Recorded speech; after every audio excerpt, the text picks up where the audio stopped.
Ito yung tumatid ko. Alam niyo kung bakit? Hanggang paa yan, yung nervous system. At tinatawag na sciatic nerve. Wala kang pain na rin. Wala kang bandid na. Manhid yung paa mo. Okay, impression. Well-maintained psychologic lumbar lordosis with no evidence compression. Fracture spondylosis. L5, S1, disc space narrowing with desiccation. Okay, L5, S1, disc space narrowing. Ano ba ibig sabihin ng narrowing? Pagkipot. Okay, with desiccation. Ano ibig sabihin ng desiccation? Ang desiccation, maaaring pumutok siya pakanan o pakaliwa. Yun ang ibig sabihin ng desiccation. Ayan, may example din yan, desiccation. Ayan o. Ganyan ang desiccation. Sa L5S1, anong tinamaan sa'yo? Ito. Ito ang L5S1 sa baba. Ngayon, tignan nyo yung tracing ng L5S1. Ito yung L5S1. Tignan mo kung hanggang saan naabot. Ngayon, desiccation ka to the right. To the right ang desiccation mo. Ibig sabihin may pumut. Ganyan o. Ganito yung tsura nun. Puputok sa palabas. Eh yung mga yan, ayan yan o. Yan yung durugtong siya paano. Kaya magtataka ka bakit umaabot sa paa. Ngayon manid yung paa mo. O yun sinasabi. O sinabi na rito ha. O. Okay, this desiccation. Right paracentral disc herniation. Tingnan nyo to. Ano yung herniation? Tsaka herniated. The same ba? Herniated tsaka herniation? The same ba? Tuma yung sinabi ko. Herniated. Ang herniated ibig sabihin nakalipat. Na ano na. Pero pag herniation, ongoing. The same lang yung word na herniation, herniated. Okay. This with sequestration partially irritating on the existing S1 nerve root.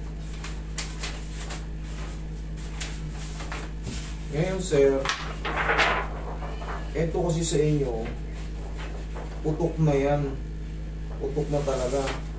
Yung protrusion na sinasabi, herniation na sinasabi. Ibig sabihin nun, pumutok na yung ano mo, yung disc mo. Lumabas na yung nucleus pulposus mo. Annulus disc, yung nasa loob nun yun yung nucleus pulposus. Yun yung binabanggit sa sa herniation. Kaya sobrang lakas ng pagkaipit, namamanid yung paa mo. Sir, baka hindi kaya ng isang session to, maaaring bumalik pa kayo, ha? Next Friday, balik kayo, ha? Taga saan ba kayo? Maribelis pa. Kasi ang interval nito, pero kung wala na kayong maramdaman, huwag na kayo bumalik. Pero kailangan nyo yan eh. Tinitherapy talaga kasi ito kasi pag mga herniation, medyo mas malaki ang punit. Okay? Hindi pwedeng saddle din para walang kasa yung... Hindi, di upo yan sir eh. Hindi pwedeng ibigay ko rin sa inyo. Ay gala ng pamilya eh. O, Sunday. Lalo na. Sunday. Saturday nasa ano ko sir eh. Saturday, Sunday nasa Pampanga ako. Uwi kami ng Pampanga. Bakasyon namin eh. Maribelis kayo. Okay. Magtawagan tayo Sabado. Baka papunta kasi ang bahay namin sa Maribelis. Ay papuntang Bataan. Santa Cruz. Nadadaanan yun. Lubao. Magtawagan tayo ng Sabado.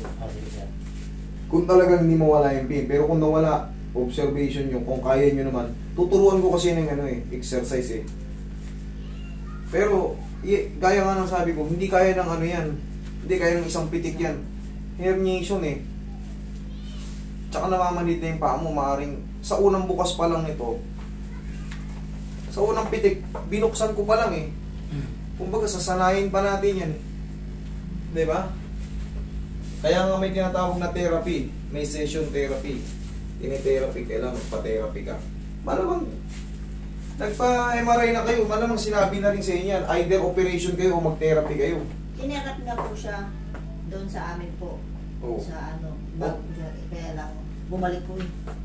Kaya nga bumabalik-balik nga yan eh. Huwag kayo magbuhat ng mabigat. Tayo. Huwag muna siya magbuhat ng mabigat. Tsaka yung, mamaya tuturo ko sa inyo lahat ha. Yung may mga ganitong kaso, prone na kasi ito sa back pain.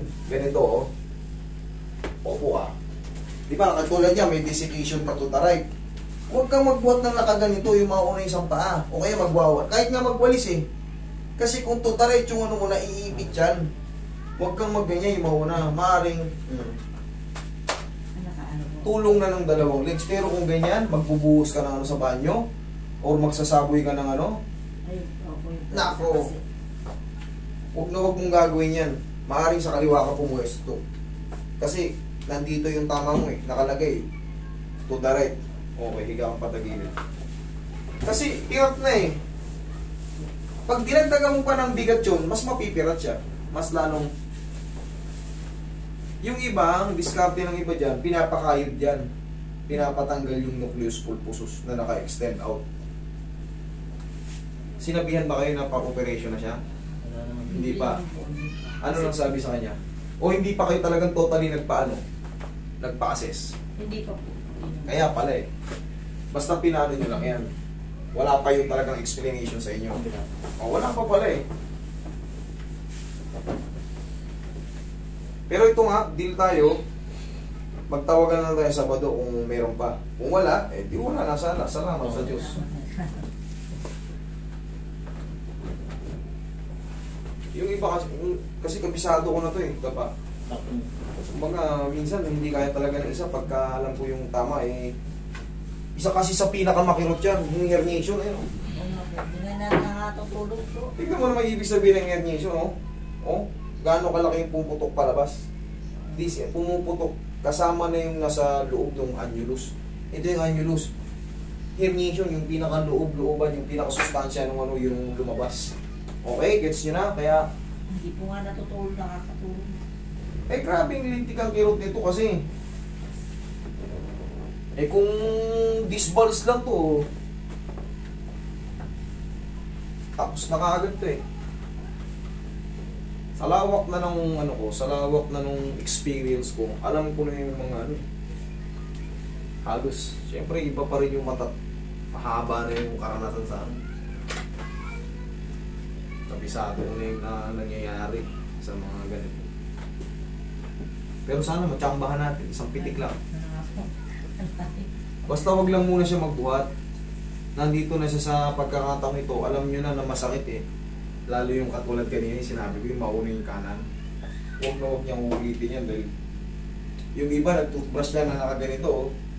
Malaking tao pa yun, pulis. Pero bumigay.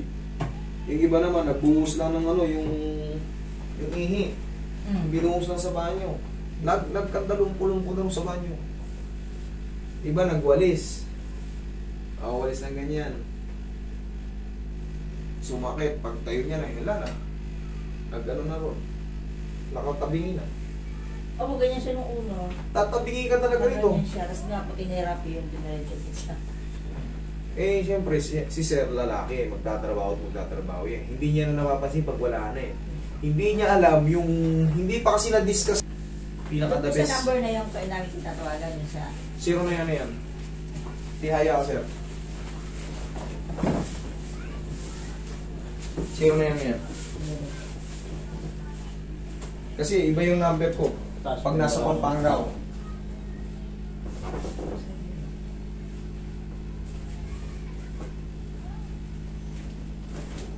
Kasi kailangan ito masundan talaga kung talagang hindi mo wala. Okay, inhale. Exhale. Mahirap kasi mga ako na ano, wala na yan. Pero ikaw, meron. Mas maganda rin yung intindihan nyo na, di ba? Hello, 0963. Ay, hindi sa akin yan. Ito sa admin yan. Mamaya, ibibigay ko yung number ko. Sige po.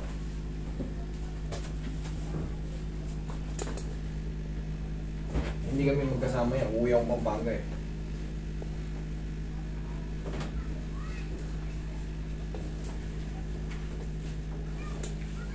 Hindi. Pag nakalatag kang ganyan, walang masakit. Wala? Okay, good. Ibig sabihin, nakasalansa na yan. Kasi minsan, hindi yan makahiga. Hindi ko siya makalapit. Hindi ko makahiga yan. Pag nakatukod yun, hindi mo kayang ilapat yan. Promise. Ayan, ito. Okay, upo ka.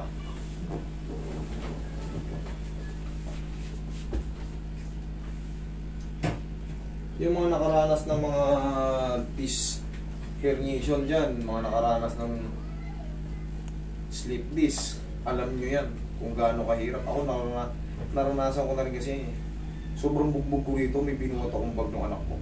Parang kinuha ko ng isang ganun. Grabe, parang tumulos yung sa may balakang. Hindi ka makahiga ng maayos. Pero kung, siyempre, kaya kong ano yun eh. Siyempre ako nag-aano nito eh. Kailangan hindi ako bumigay. Nagawan ko ng parang kahit wala nag-ayos, ako lang. Tapos ito, ginagawa ko, pinuposisyon ko yung katawan ko rito. Hindi nyo man nakikita. Pero minsan binibidyo nito ni Elip eh. Pagka ano, pinuposisyon ko yung katawan niya, pinapatulak ko kay Roy. Roy, daan, awa mo rito. Hindi lang ako nagpapatraction pa muna kay Roy kasi wala pang knowledge si Roy sa traction eh. Yung inahatak yung leeg, mahalaga yun. Pero hindi ko pa pinagagawa kay Roy yun eh. Baka makaganya ako malupo eh. Patay tayo, pare-parehas. Kailangan turuan ko muna siya ng tamang lakas. Ngayon sir, sa higaan, wag na wag kang tumayo ng ganito. Diba nakahiga ka? Nakahiga ka. Wag kang tumayo ng pagganyan, no? Mag-aalalanin pa yung bangon mo yan eh. Kasi masakit ka yung balakang mo. Dito ako kumuha ng pwersa. Tatagilid mo na siya. Yan o. To, tsaka to. O. O. Kasi malakas to eh. Okay, tapos pagising mo sa umaga, tayo. 1. Sige. 1. I-medyo yung muko ka. 1. Kabila. 2. Yan lang. Wala kang ibang gagawin. Pagising mo, yan lang. Tapos tawagan mo ako ng Biyernes kung kumusta ka na. Okay? O ngayon, lakad ka. Tignan mo. Tignan mo yung paramdam mo ngayon. Okay, sunod lang lang yung manid yan ay tama lang. Wala namang masakit pero yung manhid meron pa. Alam mo yung herniation nakatukod nga yun. Pero ngayon, 3 to 4 days kasi, unti-unti yung sisingaw. Unti-unti yan. Mag-heal pa yung napunit na Tapos yung na-damage na nerve, dahil sa herniation, yun yung iti-treatment natin. Kailangan kaya sasanayin pa nakabukas yung ganun. Kasi nga ito, excuse. Ayan, ganyan ang nangyayari, naiipit. Ayan, herniation. Ngayon, wala na yung masakit. Pero yung dinamage yung nerve, yung blood supply doon at oxygen, delay pa kasi nga ipit. Ngayon, sasabayan nyo ngayon yan ng kung ano yung nireseta sa inyo para sa mga vitamin sa nerve, para mas mabilis kang makarecover. Okay, yung mga vitamin sa nerve, yun na ha. Salamat. Okay. Thank you po.